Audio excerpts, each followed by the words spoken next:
Sir Gabriel, positive kayo sa HIV.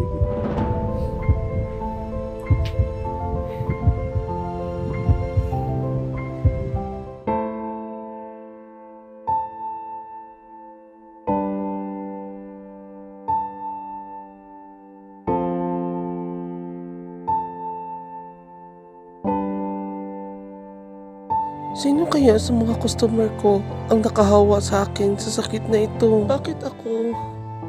Ano bang kasalanan ko?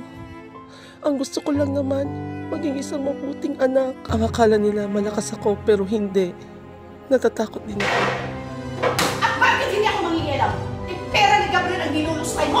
Ha? Bubuhat ka! Matagal ka nang gustong gawin sa'yo, tao! Sa mundong puno ng pagsubok, Tara na! may mga kwentong hindi naririnig.